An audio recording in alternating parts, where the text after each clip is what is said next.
Boa tarde a todos. Gostaria de iniciar aí cumprimentando a banca examinadora, né? E agradecendo aí a disponibilidade da avaliação desse trabalho. Meu nome é Pedro Henrique Berges Pedrosa e apresento hoje o meu trabalho de conclusão de curso, e é intitulado Análise Comparativa de Tipos de Fundações em Linhas de Transmissão, Critérios de Seleção e Impactos na Estabilidade Estrutural. Esse estudo foi desenvolvido com foco específico na realidade geotécnica e logística no estado de Minas Gerais, buscando soluções que unam técnica e viabilidade econômica. Então, desafio de Minas Gerais. Para entender a relevância desse trabalho, precisamos olhar para o cenário onde estamos inseridos. O Brasil vive uma demanda energética crescente. A segurança do sistema elétrico depende da integridade das linhas de transmissão que cortam o país. Porém, em Minas Gerais, enfrentamos um desafio singular. O nosso relevo, a nossa geologia, não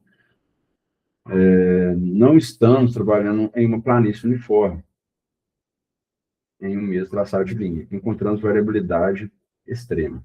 Solos residuais profundos e colapsíveis, famoso barro mineiro, floramento rochosos em topos de serra, e áreas de brejo, várzea ou lençol freático alto. Se você analisar aí o mapa, usado pela FEAM, do Cisema, você vê aí a variedade de solo que é composto por Minas Gerais. Inclusive, o relevo ele varia muito com base em cada região do estado. Se você pegar aí, quem conhece Minas, região da Mantiqueira, região sul de Minas, região leste de Minas, você vai encontrar regiões montanhosas. Se for mais para o Triângulo Mineiro, noroeste, né? Você já encontra regiões planas, mas, porém, um solo residual bem profundo, né? Pouca estabilidade no triângulo. E se você for também Diamantina, da região Vale de Jequitinhonha, você também encontra muito afloramento rochoso. Então, é muito complicado seguir apenas um padrão pelo, pela diversidade do relevo e da geologia do estado. O problema central que motivou essa pesquisa, então, é a escolha errada da fundação nesse cenário não gera apenas custo extra de concreto. Ela gera risco de queda das estruturas, interrupção de energia e prejuízos milionários. A fundação é o elemento invisível que garante a segurança de todo o sistema. Então, sobre a metodologia adotada, trata-se de uma pesquisa aplicada, exploratória e descritiva. Eu não limitei a teoria pura, baseei aí principalmente na NBR 6122 de 2019, que rege os projetos de fundação no Brasil, e em manuais técnicos de empresas atuantes aí no setor elétrico, como a CEMIG.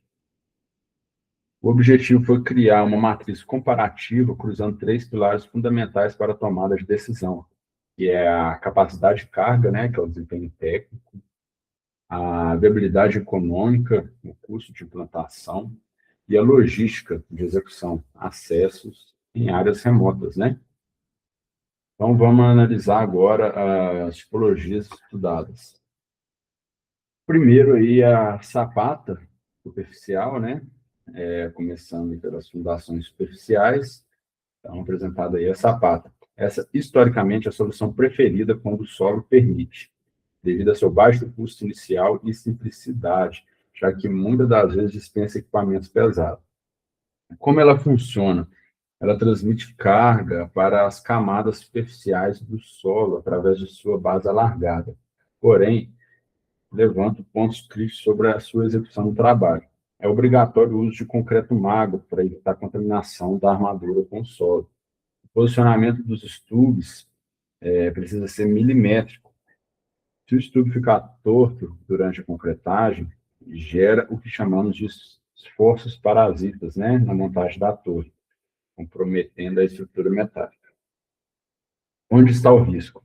A sapata depende do peso do solo compactado sobre ela, o reaterro, né? para não ser arrancado do chão pelo vento.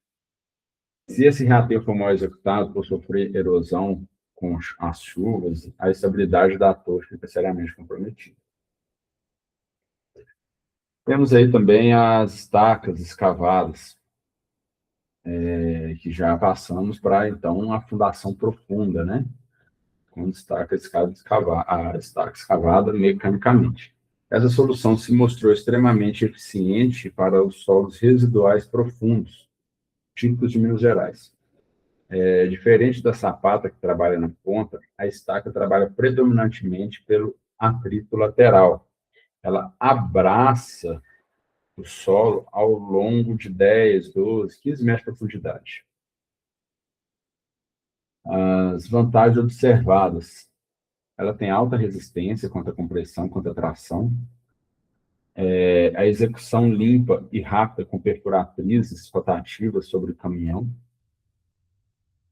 Em solos coesivos, né, como nossas argilas, muitas vezes dispensa o uso de lama betônica ou revestimento, barateia, agiliza o processo. No comparativo, ela superou a hélice contínua, né, em quesito logístico. A hélice é ótima, mas exige uma usina de concreto e bombas no local, o que é inviável no topo de morro, de uma serra isolada, sem acesso para caminhões de betoneira. E tem o próximo aí, que é bem usado, são os tubulões. Ainda nas profundas, né? Analisar, então, os tubulões a céu aberto. Tecnicamente, é uma excelente fundação, tem altíssima capacidade de carga devido à base alargada, porém o cenário mudou. Hoje, com essas normas de segurança, né, a NR18, e as diretrizes aí da empresa estão restringindo severamente o uso do tubulão. O motivo é o risco, né, humano. Colocar um trabalhador dentro de um buraco, né, de 15 metros de profundidade, é um risco que a engenharia tenta evitar. Além disso, se houver um nível d'água elevado, a execução manual se torna inviável, lenta e perigosa. Por isso, apesar de eficiente estruturalmente, o tubulão vem perdendo espaço aí para as estacas mecanizadas. Então, só exemplificando aí, quem é nosso inimigo, né? O que a gente tem que pensar? O inimigo é principalmente o vento, que diferente aí de um edifício, né, que a maior carga é o peso vertical, de cima para baixo, a linha de transmissão ela tem um esforço muito horizontal. O vento bate nos cabos, os cabos têm os balanços dele, né? Da estrutura treliçada, os ventos vão batendo, vão gerando o efeito de alavanca na base da torre. Isso cria dois esforços distintos nas pernas da torre. De um lado, a torre empurra o chão, compressão. Do outro lado, a torre tenta sair do chão, arrancamento. É aqui que a estaca escavada se destaca. Como ela funciona como uma âncora profunda, ela resiste muito melhor a esse puxão para cima, né? Do que uma sapata rasa, por exemplo. Depende apenas de peso morto. Portanto, em regiões de vento forte e solo de média resistência, a fundação profunda é tecnicamente muito mais segura. Eu vou dar um exemplo aí, coloquei uma curiosidade aí, uma tempestade que ocorreu esses dias aí, final de novembro, ou início de dezembro, que derrubou 7 estruturas lá em Prata. Passou uma tempestade muito forte lá, e as 7 estruturas foram para o chão. Mas se você for analisar, a, a fundação dessas estruturas estão lá, intactas. O que ocorreu foi que as estruturas, o vento foi tão forte que a aplicação dessas estruturas, né, são estruturas mais leves, né? A aplicação dela não resistiu à tempestade no local. Foi feito um projeto bacana para a parte civil, só que as estruturas instaladas no local, ela não comportou essa tempestade. Ela previa uma tempestade, um vento de até 120 km por hora. Me parece que essa tempestade ultrapassou isso, elas não aguentaram, são estruturas mais leves, e foram para o chão. Mas, se você analisar os vídeos, as fotos desse acontecimento, você vê que a fundação ainda permanece intacta lá, somente a parte superior da estrutura tombou e chegou a cair. Então, feito um quadro comparativo, né, consolidando todos esses dados, resume a minha pesquisa. Olha, para a sapata, ela ganha no custo e na facilidade logística. Não precisa de grandes máquinas, principalmente em locais de difícil acesso. Mas tem um desempenho limitado contra ventos e solo fraco. O tubulão tem ótimo desempenho de carga, mas perde feio no quesito de segurança do trabalho e prazo de execução. Já a estaca escavada apresenta um custo médio, mas entrega alta segurança e alta resistência. O único entrave dela é o acesso de maquinário, que é a perforatriz, né? Que precisa ser planejado, mas é contornável na maioria dos terrenos. Então, diante disso, a conclusão da minha análise aponta que a estaca escavada mecanicamente como a solução vencedora para o contexto predominante, ela oferece um melhor equilíbrio, né? Custo, segurança e desempenho. Ela se adapta bem aos nossos solos profundos e elimina o risco humano do tubulão. Claro, em caso específico de rocha, né? Os arinhos chumbadores, mas para a grande malha de transmissão em solo, aí está a recomendação técnica mais assertiva. Então, conclusão. Não existe uma receita de bolo.